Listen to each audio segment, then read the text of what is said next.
Well, hey, everybody. Welcome to the official Do Good Better podcast. I'm your host, Patrick Kirby. And of course, we talk with people who are going to help our small and medium-sized nonprofits do good better. You know, we could always use a little bit more help with diversity, inclusion, cultural competence, all of those things that I'm not the best at explaining, and so I get the smartest human beings on the planet to help us out with all of these things. I am so excited about this guest that we have today, and this is a bit of unusual. This is the tactic that we have as usual. Number one, typically we'll do a podcast with some super cool people, and I'll go, you know what, we should do a webinar together because we just find each other to be delightful. Well, this is great. It usually never starts with let's do a webinar first and then let's do a podcast. And this is what we ended up having happen here today. In the most ironic thing, one of my favorite humans in the nonprofit, almost like inclusivity space, and someone that I have immediately used as my expert go-to person when I have questions on cultural competency in my realm. Our guest today, Jebeh Edmunds. Welcome to the official Do Good Better podcast in the official Do Good Better podcast capacity of being a guest, my friend. Welcome. Oh, thank you, Patrick. I'm just so honored to be here. Thank you so much. I am honored to be in your circle. Again, I like to sound smart by associating with very smart people, and as you own and founded Jebeh Cultural Consulting. You're a neighbor here to our east in Minnesota, and so you're part of our north or Midwest collaborative group of individuals who are super awesome and have a super cool accent. I can't thank you enough for being on the show, but if somebody's just tuning in for the first time and they have no idea who on earth you are or what you do, this is a wonderful opportunity to tell everybody that. So 5,000 foot view, who are you? What do you do? And why are we talking today? Yes, love that. Well, I am Jebeh Edmunds, and I did find, and I am the CEO of Jebeh Cultural Consulting. So my big purpose is to share as many multicultural educational practices and strategies for businesses, especially with nonprofits, on understanding what DEI actually is, diversity, equity, and inclusion. How can we do good and better as neighbors, as clients, as consumers?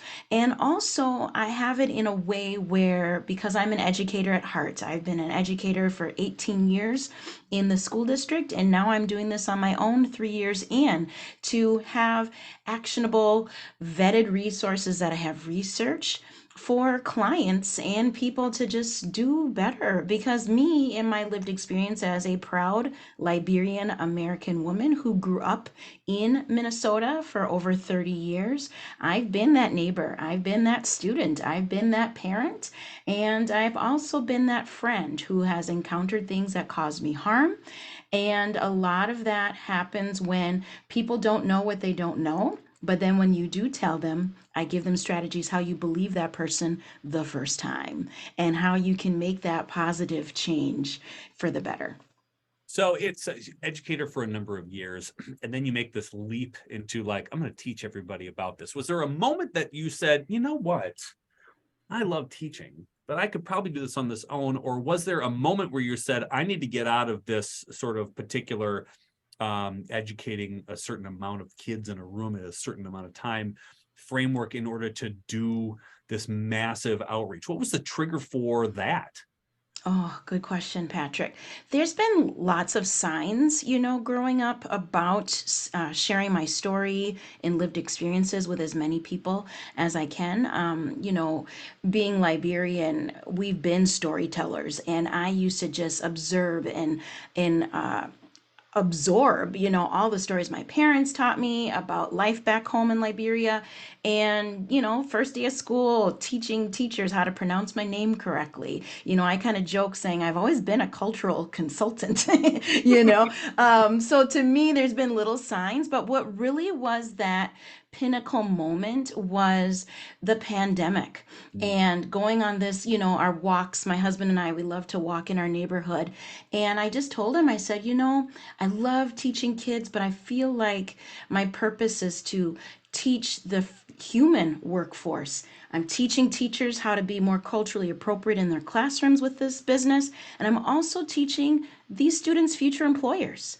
And a lot of things that educators don't realize, that BIPOC students do every day is we leave our culture at the door. We assimilate the minute we get into the classroom.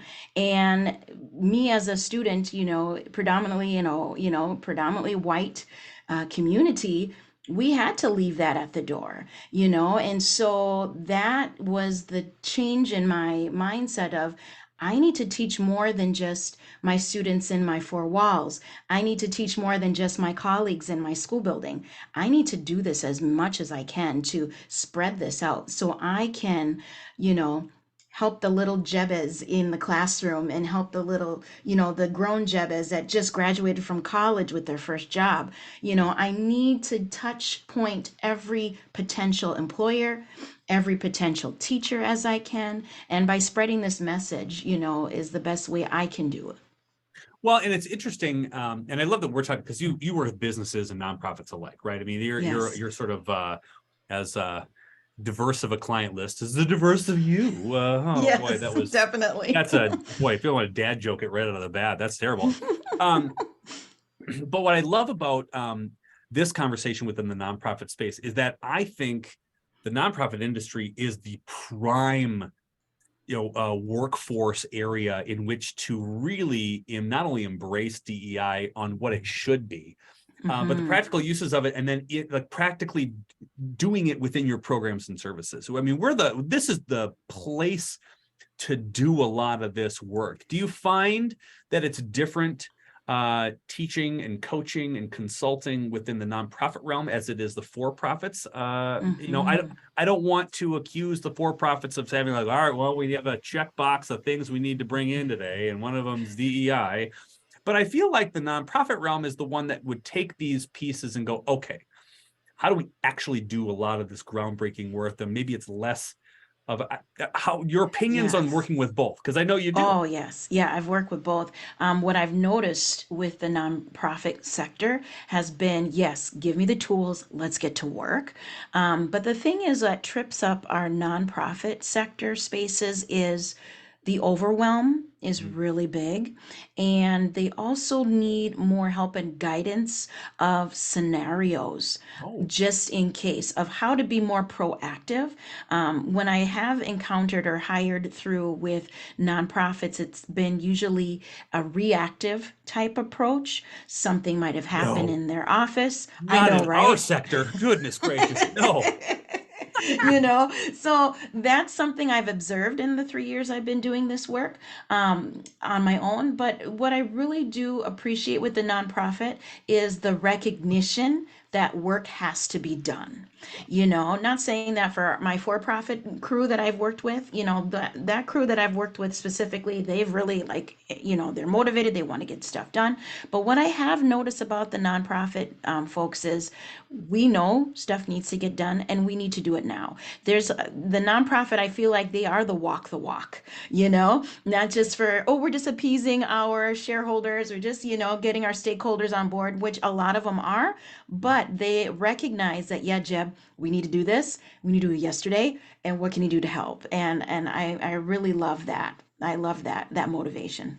Do you think that the hesitation or the need for a little bit of handholding is the nonprofits' insistence that they get it right in not only to they're reactionary to something that might occur, but they don't want to get it wrong, and so they're kind of stubborn in rolling out some of the things they learn from you because they don't want to necessarily offend or ostracize. Is that something, because we get in this holding pattern in the nonprofit realm where we try to perfect everything before we go do, and I feel Hmm. like we just get a little bit hesitant to do anything without checking off all the, not even, this is the opposite of boxes, like, okay, do we get all of this right before we say anything, without being sort of authentically trying Yes. out, right? Do you Yes, find that to be a little that's true? huge, and that's the biggest fear of the fear of getting it wrong and not wanting to offend. That's a big blocker I've noticed with my clients. What I always tell my clients, for profit, not for profit, is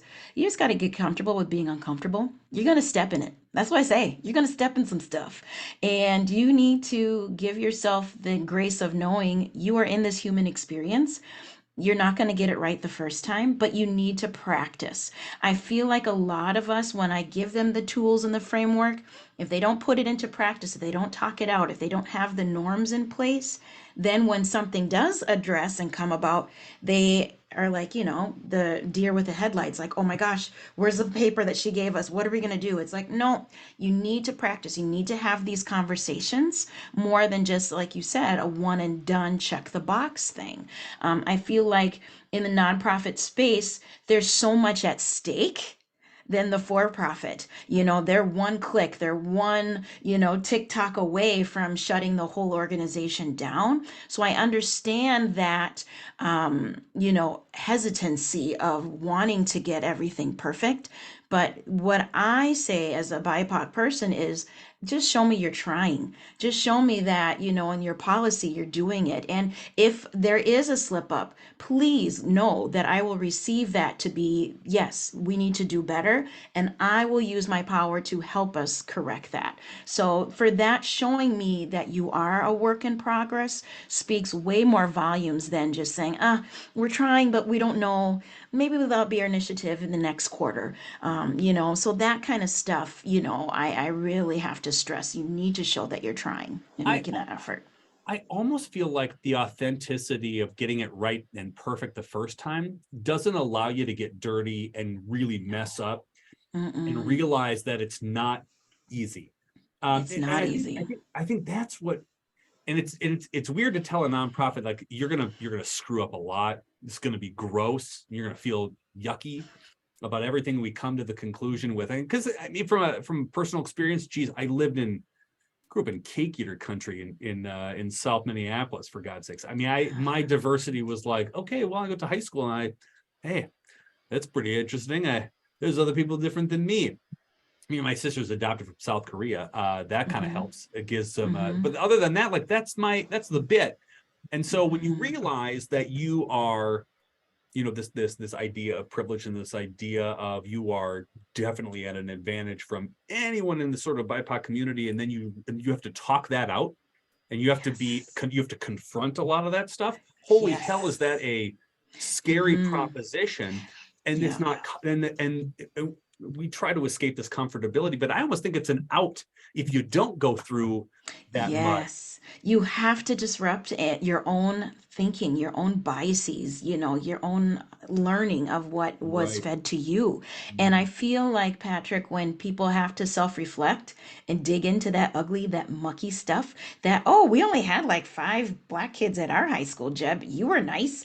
Now all of a sudden I have to think inward of what I said to you, 30 years ago. It's like, Yeah. yeah, you got to Yeah. do the work. Yeah. And that to me is what has us thinking, well, if I pretend it doesn't exist, it's okay. And that's where we get into trouble, And when we do have those hard conversations, and thinking that, oh, well, I'm just, quote unquote, a white person, and that harm was taken towards Jebus. Jebeh got called out, like, oh, you're a black unicorn.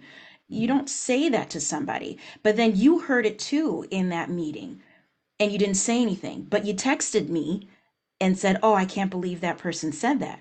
Well, why don't you say it? Why don't be that silent A in advocate or ally? You need to say something because I feel like, Patrick, a lot of people in the majority white culture feel like they don't have a voice, when it comes to privilege. And when they see harm being done, they feel like, well, Jeb is a strong woman. She can speak up for herself. But think about the context of Jebeh and where she is in a room full of people that don't look like her, that don't advocate for her. So Jebeh has to really think, how is her reaction going to keep her livelihood going with her job? Yeah. How is it going to affect her reputation if she says something? Yes. So I always, reiterate to my clients that you have more power than you think in that room. Mhm. because of the privilege and the systematic things that are in place already. So Right. for you sending me that text, it's more insulting to me than not saying anything at that meeting because you know you heard it too. Mm-hmm. Walk me through a scenario, an uncomfortable scenario with me currently. Okay. I'm in a position where somebody says something that's a little bit of like, whoa, where the hell did that come from? And I'm considering saying something out loud. Mm-hmm. How do I get it through my head, right? Mm-hmm. That I'm sitting there and you're sitting there. It's been said. I have a microsecond to react because you're going to want to react in a quick and an appropriate amount of time in order to make sure that you're not placating anything. How Mm-hmm. do I not go from, don't worry, Jebah, I got it. Let me be your white savior on a horse coming in Mm. to recognize this, right? So there's a moment in which I have to decide, am I being the oh, you're welcome from my voice as I will ride into this. How do I get that out of my brain? Because that's a hard thing to do Mm-hmm. too. Because I'm like, well, I don't want to overstep on the toes because of this. So those are the things that are going through my mind. How do I rationalize that? How do you rationalize it? No, Just say it. say it. Just say, oh man, that made me uncomfortable. I can only imagine how Jeb is feeling right now. I love that. And then I'll say, okay, Patrick, I got this. And then if I want to say something, I will. You know, a lot of people that feel like in their head, I'm the white savior, I don't want to step on Jeb's toes. Mhm. It's too late. The meeting's done. Yeah. And then I'm the one in the office upset. And Mhm. I can't even focus on the work I need to do. So for me, you know, yeah, you look and say, you know what, that knee jerk, like, oh, I don't even like how that felt. I Yeah. can only imagine Jebba. Jebba, how are you feeling? You know, do you need help taking action? And then I will definitely tell you how to lead, how I want to lead in this situation.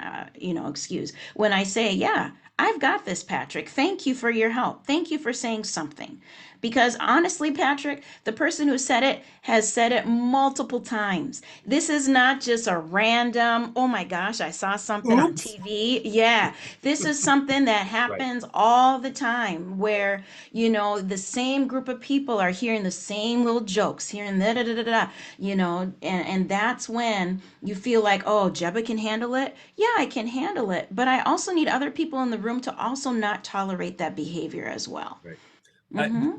What I love, one of the things I love, one of the things I have a list of things of why I love talking to you. One of the things I love most about this though is the ability for you to explain this in a practical way that allows me to feel okay. I can almost do this rather than I'm almost having a wag of the finger piece. And Mm-hmm. we've got a lot of like sort of ownership to work on a lot, but the hardest thing to do is that first step and your guidance. Mm-hmm. And I've watched you and other places and other platforms talk about this, and your approach is always so practical and doable and almost soft in our ability to like start. And you almost give it permission to start, which is wonderful. And you said something interesting about putting the human element back into a lot of this stuff. We've talked a lot and we will continue to talk a lot about how automation and artificial intelligence and things are going to automate a lot of things. You can go to the internet and get, what 10 things am I going to have to do to be more diverse in my workplace, and you could go through it and read it all. What's missing always is the human element and then understanding where somebody's coming from. And this is Mm-hmm. where I think you shine brightest, is that you can take a list of these top 10 things, but the way that you walk through a step-by-step piece here is so invaluable to those who just don't know where to first start. I need Thank to you compliment so you at least much. 14 times. It's part of my internal contract with you. I just need to do it. But that's one of the things that I love most about it, because in that scenario of like, how do I do this without sounding rude? Because that is where, and especially in the nonprofit world, we get stuck. And Mm-hmm. then when we get stuck, we don't do anything. And then you're giving us a playbook to say, if you don't say anything, it's worse than doing. Like, this is the human element that you cannot have a computer replicate for you. And that is Yes. of the highest order. This is why this conversation is so important. These conversations are so important. Yes, it is. And just think about, you know, when you're saying, Patrick, of, you know, that hesitancy of, oh, you know, like I don't even know what to say. I have no words, things like that. I do. I think that human element is so important. Right. And think about this. If you see somebody, like me or somebody different, if they introduce themselves, they're going to tell you their name. Don't ask them, okay, but what's your real African name? Or what's your Asian name? Or where are you really from? Think about that question and ask yourself, is that a question I would ask my best friend? No. She says her name is her name or his name is his name. That's their name. Why are we asking multiple layers of things that we, as the human being that's answering, oh, hi, I'm Jebeh.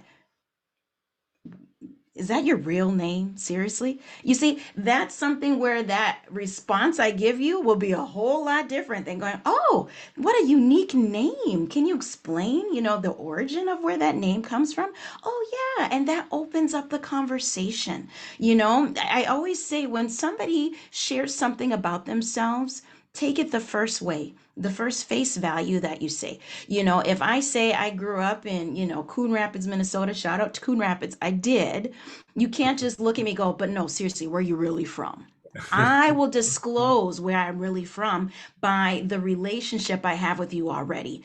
If I'm at the grocery store and you're asking me where I'm from, I'll tell you I'm from Duluth, Minnesota. But I'm not going to tell you, the tribal ethnic group I belong to because we're at the grocery store, right? So when somebody comes around and goes, no, seriously, where you really from? Then that's something where you don't know me that well enough for me to have that kind of a deep conversation. Because, Patrick, I feel like when we're talking about cultural competency and trying to get it right with DEI, that surface level, hi, how's it going? That goes a long way. Smiling at me, not running in the lilac bush when I'm walking and doing my, weekly walk. Those are the types of things of building that cross cultural connection, saying hello, not looking at me, mowing my lawn and go, do you live here or do you work here? No, I live here. Because think about it. Would you ever ask a friend of yours if they're mowing a lawn at their house, if they live there or they work there? No, but so many people of color get that question all the time. So what I always give advice is if you're going to ask me something, ask it like you're asking it to your best friend. If you think, man, my best friend's not going to like that answer, how do you wash your hair? Would you ever ask your best friend, how do you wash your hair? No. But why do you think it's okay to ask somebody like me, how do I wash my hair? Right? I'm a human being. But these are the things, Patrick, that seem so complex, but just think about it. Would I ask my best friend that? No. So think about it. I'm not going to ask Jebba that at Costco. She's just trying to get her peaches. She's just trying to get her errands done Listen, for her family. yeah, there's a line for So many free. things. There's a line for free Hmm. cheese. We're all just in this Exactly. together. It's fine. We're just in What it together. I Yeah. I like again, I think there's a place for general curiosity of a human being. It's Yes. great. Hmm.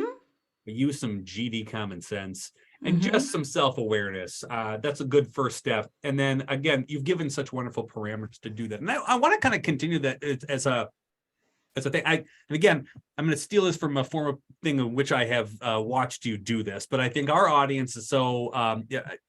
I know that they're going to be interested in some of these things, but you talk a lot about cultural competencies, things that you should just be known to do, or at least set yourself up for success. And especially at a nonprofit, I don't want to overwhelm anybody.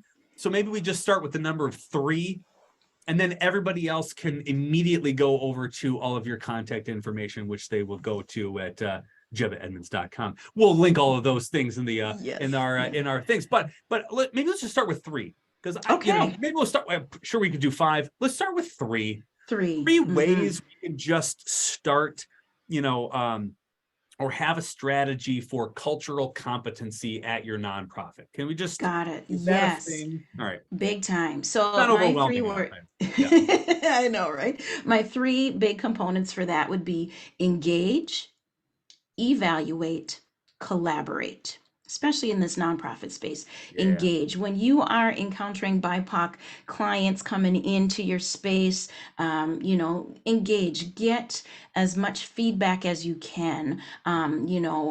Google surveys that are anonymous. That's awesome. Just to kind of see the climate and the culture that you're already portraying with your nonprofit resources that you have for folks.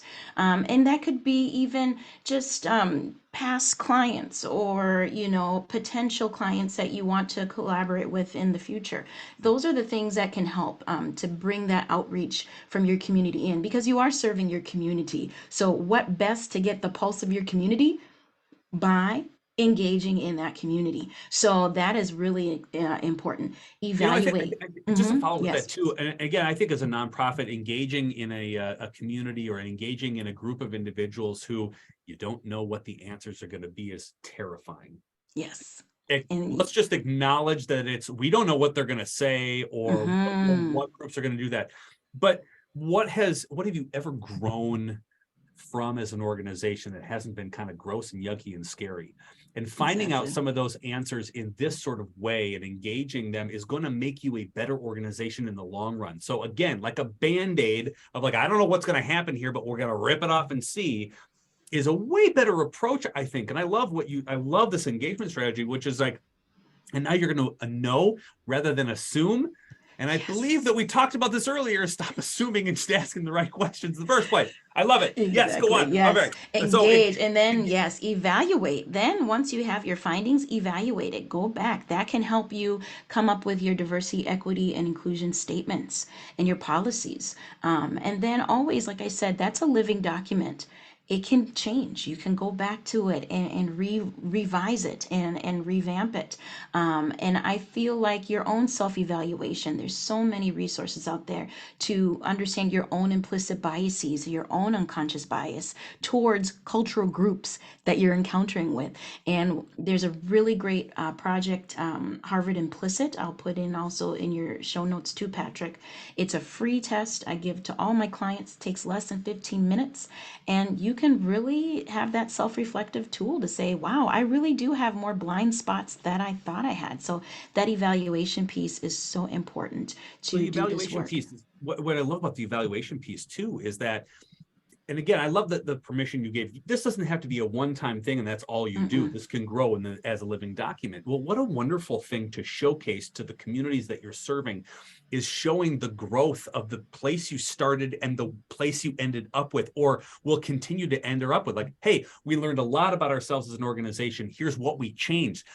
That is a talking point. It's a Mm-hmm. fundraising point. It's FAQs for your website. It's social media and content you get to go and share with the communities that you're learning and growing together because of the engagement that you started. My God, you have built yourself a year-long content calendar just by going through some of these engagement stories and then evaluating and go, oh crap, we haven't done this.